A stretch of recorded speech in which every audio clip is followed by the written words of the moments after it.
welcome to another edition of the Defender Roundtable, where your illustrious Defender staff is here to talk about some hot topics. And of course, we're joined by our usual team, Aswad Walker, Terrence Harris, and we have an esteemed guest with us today, Michelle Williams. And we're going to jump right in because today we're talking about Trump's mass firing in the Department of Education and how it will affect our kids.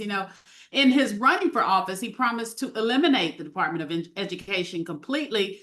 And while he isn't delivering completely on that promise, this move will weaken the Department of Education, and it seems they're heading that way. Michelle, let's have you jump right in and tell us how you feel about all of this and it affecting our children. Well, first of all, I want to say thank you for having me on your show today. And I can give you a personal story of how it's affecting me. As a lot of your viewers probably already know, Houston ISD tried to terminate my contract as a teacher because I head up one of the local unions in Houston ISD. So before the whole termination took place, I put in a open records request with HISD asking how many African-American teachers had been terminated in 2023. Well, when I finally got the information back, my non-renewal hearing had been in full effect, and come to find out of the 205 teachers or 203 teachers, 131 of those teachers were African-American teachers that were being targeted and non-renewed. So I filed a complaint with the Department of Education. They immediately accepted my complaint.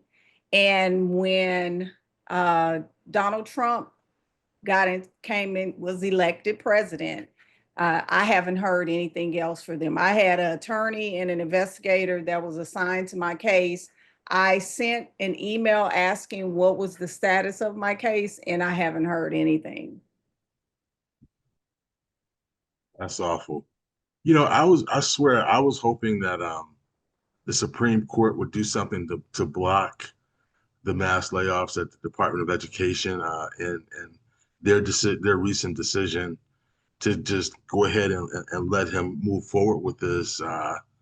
It's really disappointing because that it is going to have a huge effect on teachers, on students, on kids trying to go to college, and it's frustrating because you thought that maybe, you sometimes you're going to ask yourself, we've learned all these for years about these three branches of government and how they're supposed to work, and not one branch is supposed to be more powerful than the other, but all of these branches seem to be working in his favor, and it's to the detriment of our children. It is. And it's the same playbook that, Mike Miles came and implemented in HISD. Fire all the people, invoke fear in the ones who are fearful, because obviously I'm not that one. And just do fire, terminate, bully, harass, threaten. That's the mantra of the Republican Party. Most of them, not the establishment. Ms. Williams. Go ahead. Go ahead, Sean. I was going to say, low-income families and families with disabled children, they will see the funding diminished, if not eliminated. Is there anything you think we can do? Well, as far as funding, I don't think one thing that I have learned in this fight with Houston ISD, a lot of people don't understand how schools are funded. So we'll start with pre-K. People see that as daycare. I need daycare, so they send their kids to pre-K. And federal funds fund pre-K for most states. Now, the state of Texas has gone a step further, and some of the school districts have gone a step further to fund full day pre-K, because what the federal government funds is half day.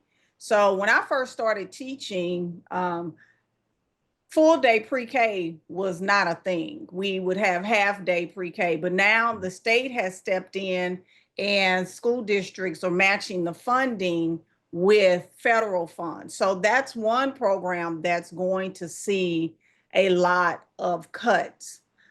Secondly, we're talking about all Title I funds. HISD currently is, we could just say it's a Title I district. And it gets a lot of funding, especially at schools like Forest Brook, where I used to work, Cashmere Gardens, all of that Northeast area, they receive Title I funding. And that, it's frozen right now. HISD hasn't said anything about those funds, along with the dismantling and the firing of the employees at the Department of Education. That's another area. Then you have special education. Then you have the civil rights. Then you have, it's a list that is very, very long in impacts. And I'm curious to know about the state control of education, because in the past, states were notorious for whitewashing our history and our story. And so with the ending of the Department of Education, basically, it's putting it back in the hands of the state to control the narrative, to control the past and all that. What are your thoughts on that? And how do you think it's going to impact teachers and students? Right now, our erosion of local control by the state of Texas is at an all-time high. Like I said, I started teaching in 99, 2000, so it's been 26 years. And they do not want the states to control the the local governments to control the schools. But yet, and I'm going to use Houston as an example, Houston is basically a self-funded school district because the state only gives about, I want to say 15% of its annual revenue. The rest of it comes from local property taxes, which the state has no control over. So you have the state saying that you have to do this, you have to do that, when you're not even funding the school district.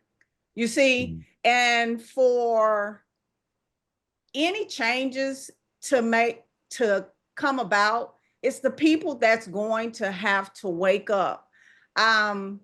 I think for communities, especially communities such as the Black community and the Latino communities, we depended a lot on the schools to take care of our children. We are no longer there. The experienced teachers like myself who would push back on the system are no longer there. Who are going to teach the truth about history are no longer there. We just had an event with Representative Dutton and Representative Lauren Ashley Simmons, along with the Urban League. And we talked about this. One of the teachers came out that worked at Bel Air High School, gave an example of how some of the people that are in front of our children should not be there. She said that there was a teacher who was teaching AP English, and the teacher stated that they weren't going to teach from Black authors because he didn't find any authors that were worthy of him teaching. Yeah. And it's let's talk. Go ahead, Terrence. And it just seems like it's going to get worse. I mean, because when you look at Trump's plan, in dismantling the Department of Education and how he plans on kind of disseminating, authority, it just seems, I mean, it makes you want to really just scratch your head. I mean, when you see, like the Department of Labor will now, manage adult education and family literacy programs. I mean, you see the Small Business Administration will now oversee student loans. It's just like, I mean, the disjointment, the disconnect seems like it's going to get greater, and it feels like that's going to just kind of trickle down. Absolutely. Yeah, that was going to be my question. It's like with student loans, that's what I wanted to, before we go. You know, a lot of us need student loans. I have a child going to college, so does Terrence have a child, and now that's going under the Small Business Administration. Some people would say, what difference does it make? Who's monitoring it? What would you say to that?